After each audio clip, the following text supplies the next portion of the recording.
안녕하세요. 한성대학교에 재학 중인 국제무역 트랙 2학년 김유빈입니다. 갑작스러우실 수도 있겠지만 여러분은 학교란 무엇을 위해 지내는 공간이라고 생각하시나요? 초등학교, 중학교, 고등학교를 거쳐 대학생이 된 여러분에게 그동안 학교란 어떤 공간이었나요? 공부를 하고 원하는 과목을 배우기 위해 다니는 곳? 친한 친구들을 만나기 위해 가는 곳? 다양한 의견들이 나오겠지만 저는 학교란 다양한 교육 중에서도 작은 사회 같은 공간 속에서 사회성을 기르고 더불어 살아가는 경험을 하는 곳이라고 생각합니다. 혼자 수업을 듣는 것이 아닌 주변을 둘러보면 항상 학우들과 선생님, 교직원분들 등 다양한 사람들이 공간을 가득 채우고 있죠. 대학교에 입학하게 되면서 저는 이전 중고등학교 시절보다 훨씬 많은 사람들을 만날 수 있게 되었습니다. 같은 수업을 듣는 사람, 같이 밥을 먹은 사람, 같이 동아리에 가입되어 있는 사람 등 다양한 경로로 사람들을 알게 되는 것이 정말 즐거웠습니다. 오늘은 그 중에서 사람들과 함께 했던 가장 즐거웠고 유익했던 활동 하나를 말씀드리려고 합니다. 바로 SW 산학협력 프로젝트입니다. SW 산학협력 프로젝트라 뭔가 굉장히 세련되고 어려운 말 같지 않나요? 사실 뜻을 알고 나면 간단합니다. SW는 소프트웨어의 약자이며 보다 학생들이 소프트웨어를 활용한 경험을 할 수 있도록 기업과 학교에서 연계하여 지원하는 프로그램을 뜻합니다. 지금부터 어떤 주제로 프로젝트를 진행했는지, 어떤 결과물이 나왔는지 알려드리겠습니다. 가장 먼저 저는 프로젝트를 어떻게 시작할 수 있었는지부터 말씀드려 보겠습니다. 1학년 2학기 당시 저는 학술본과 소속 게임 개발 동아리인 팀 오드에 가입해 활동하고 있었습니다. 공지사항으로 SW 산학협력 프로젝트를 모집한다에 관련된 얘기가 나왔었고, 이에 관련해 부원들과 이런저런 아이디어들을 떠올리며 대화하다 공익을 위한 게임을, 그것도 수어에 대한 게임을 만들어 보자는 생각 아래에 4명이 모이게 되었습니다. 저는 그동안 아트 파트로 동아리에 참여하고 있었으나 추후 기획 관련 직무를 생각하고 있었던지라 당차게 기획과 아트를 담당하겠다고 으름장을 놓았습니다. 그동안 동아리 내에서 프로젝트를 몇 번 진행했던 경험을 되살려 빠르게 협업 공간을 만들었고 회의 일정과 회의록을 작성했습니다. 감사하게도 이미 기획 경험이 있으셨던 장은수 선배님과 정말 훌륭한 실력을 갖춘 아트 담당 김지한님, 그리고 프로그래밍 담당 김영찬 선배님과 레퍼런스를 찾고 의견 공유를 꾸준히 하며 가닥을 잡아나가기 시작했습니다.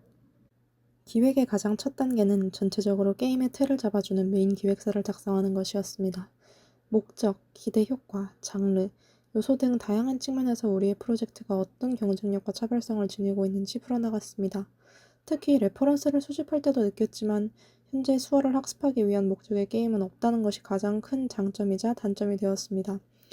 유일한 것이 된다는 말은 반대로 앞서 참고할 만한 것들이 없으니 혼자서 처음부터 끝까지 쌓아나가야 한다는 말이 되니까요.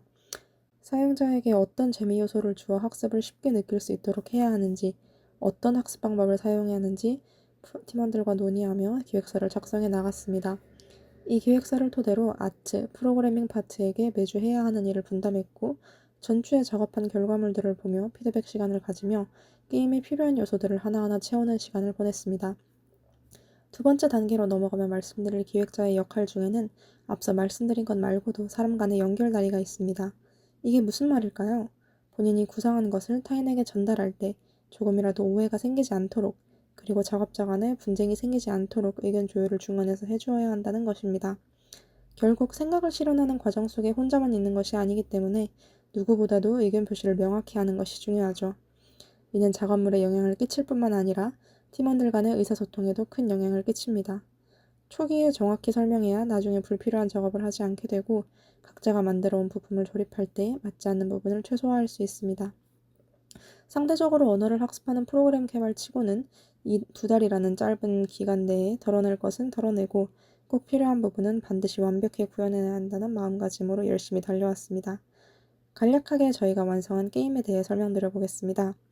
Hand by Hand, 손에서 손으로 이어지는 언어를 제목으로 재밌는 스토리와 타이쿤, 대화 방식을 섞은 게임입니다.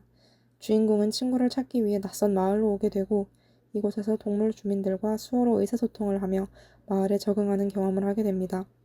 낮에는 음식점에서 손님들의 주문에 알맞는 음식을 제공하고 계산을 하며 밤에는 친구의 집에서 간단한 대화를 통해 일상생활에서 사용할 수 있는 수어를 배우며 시간을 보냅니다. 게임을 진행하며 사용자는 수어에 점차 익숙해지게 되고 주인공이 마을에 온 목적인 친구를 찾아 집으로 돌아가는지의 여부 등을 흥미로워하며 재미를 느끼게 됩니다. 지난 2개월 동안 기획자라는 신선한 도전을 해보며 저는 무척이나 많은 것들을 몸으로 부딪히며 배우게 되었습니다. 아이디어를 실제로 세상에 내보내기 위해서는 생각보다 정말 많은 노력을 필요로 하고 많은 사람들의 손길을 거쳐야 한다는 것도 알게 되었습니다. 프로젝트를 위해 노력해주신 팀원들과 교수님에게 정말 감사하다고 말씀드리고 싶고 무엇보다도 학교 내에 있는 시간 동안 어떤 활동이라도 좋으니 타인과 함께 진행할 수 있는 것을 해보라고 지금 이 영상을 보고 계신 여러분께 말씀드리고 싶습니다. 들어주셔서 감사합니다.